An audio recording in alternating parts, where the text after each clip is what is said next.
What's up, citizens of Gotham? There it is. The political vigilante getting served, serving up some hot, fresh, progressive independent media. Yeah, I'm just a comedian that likes surfing and, I live by the beach and I live in my one-bedroom rent-controlled apartment, which I'm very grateful for. I'm living here because both Bush and Obama let the banks steal my home. I was having an argument with a neoliberal friend of mine who was like, well, it wasn't that hard for Bush. Of course, he didn't have to go through the recession. He's still in the home with his wife and kids, and he's telling me I'm overreacting. I love the privilege of neoliberals living in the suburbs. Like, if your wife loses her six-figure gig, man...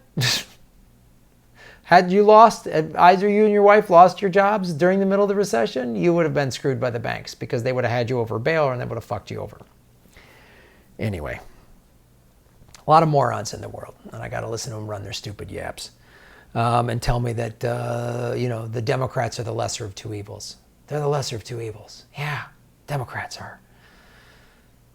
Democrats have tried to fuck us out of net neutrality just as much as Republicans have because the wireless companies give to both parties equally. But you're smarter than that. You're not a moron that thinks they're telling you stuff that CNN and the jackasses at MSNBC or Fox or ABC or whatever those glitzy whorehouses, you don't think that any of those things are actually real because you've pulled your head out of your ass and you're going to alternative news to get your media. And you can support shows like this by going to patreon.com/Graham Elwood and submit articles like this that Faye Edelstein submitted. How Big Wireless Made Us Think That Cell Phones Are Safe, a special investigation. So this is going into the 5G rollout. So there's a lot of, this came out a little over a year ago. But so there's some people have some serious concerns about 5G. And it's a valid thing to go into. But what Faye submitted was also this article too. Because there was research and studies in the 90s about cell phones and health effects that we haven't really researched or the government knew about and did nothing. Sound familiar?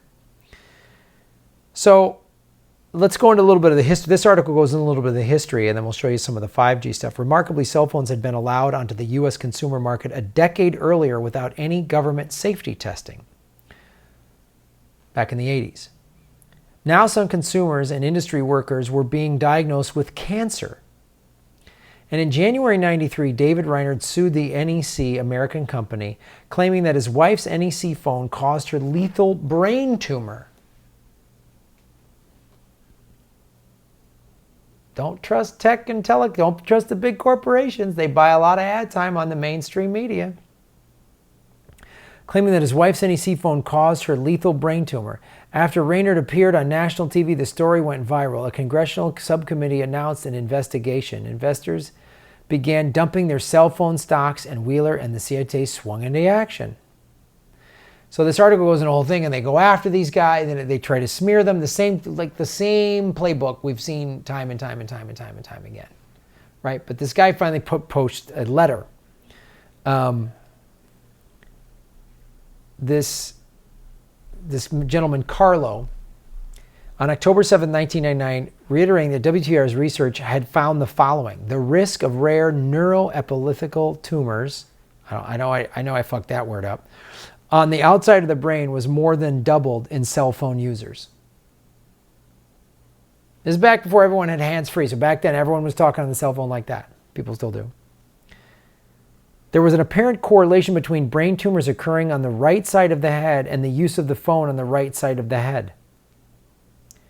And the ability of radiation from a phone's antenna to cause functional genetic damage was definitely positive.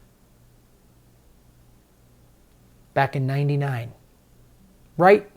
Mid to late 90s is when cell phones really started blowing up. The smartphone hadn't started yet.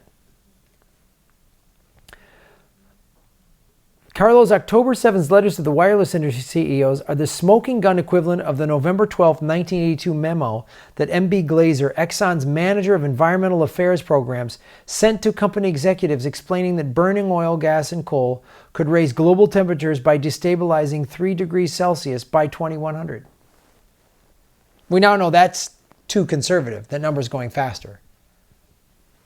The UN report that came out last year said we have 10 years basically to get completely off of fossil fuels or we're done. For the tobacco industry, Carlo's letters are akin to the 1969 proposal that Brown and Williamson executive wrote for continuing anti-tobacco advocates. Doubt is our product, the memo declared. It is also the means of establishing a controversy at the public level. That's these guys. These corporate people are sociopaths. You can't shame them like that's not right. We have to just get rid of them. We have to crush them. We have to vote them out. We have to protest them out. We have to stop using their products. That's what we have to do. We have to just say no. And hope that we get a progressive president that's like going to lock them the fuck all up. That if I was president, that's what I would do. The way Dick Cheney found the loopholes to do whatever he wanted, and you can't, like, look, Trump, whatever they, collusion, obstruction of justice, I'm a president, I can do whatever I want. If I became president, I'd be like, I'm locking up all these corporate CEOs that lied to us. But you can't. Yeah, I can. I'm the president. And I'd send them all fucking Gitmo. Gina Haspel, that waterboarding thing that you created, I'm going to have you waterboarded. This 5 CEOs of all the major defense contractors that are all women that are profiting from bombing poor people, you're going to get locked up. Head of the NRA, locked up. Boeing, locked up. Oil lobbies, Exxon Mobil, locked up. Now this is going into the 5G issue. This is some stuff that was Faye directly sent me. October 4th, 2018, Dr. Sharon Goldberg, MD, a board-certified physician of internal medical medicine physician, stated before the Michigan State Senate in a hearing on wireless legislation. Wireless radiation has biological effects, period. This is no longer a subject for debate when you look at PubMed and the peer-reviewed literature. These effects are seen in all life forms, plants, animals, insects, microbes. In humans, we have clear evidence of cancer now. There is no question. We have evidence of DNA damage. Cardiomyopathy, which is the precursor to congestive heart failure. Neuropsychiatric effects. 5G is an untested application of a technology that we know is harmful. We know it from the science. We need to start measuring how much radiation people are being exposed to. This is a serious problem for occupational health, public safety, and personal safety. I feel that it is irresponsible to be even talking about the IoT and rolling out a new untested technology when we're not even measuring our current exposures to existing networks. In academics, this is called human subject research. That's pretty for real. Doesn't it sound pretty for real to you? We should do something. This is a serious thing. And I'm sure once this came out, I'm sure the mainstream media has been like saying this is we should all, right? We should trust the mainstream. Like, I'm sure, like, let's see what the New York Times had to say. I'm sure they're going to like protect us and say things so we all should pay attention and know, because it's hard to find information about 5G. I'm sure the New York Times is going to, oh, wait a minute, your 5G phone won't hurt you, but Russia wants you to think otherwise. So let me see if I got this right, New York Times. Doctor, Michigan State Senate, they're Russians. RT America, network known for sowing disinformation, has a new alarm, the coming of the 5G apocalypse. Oh, the Russia. New York Times.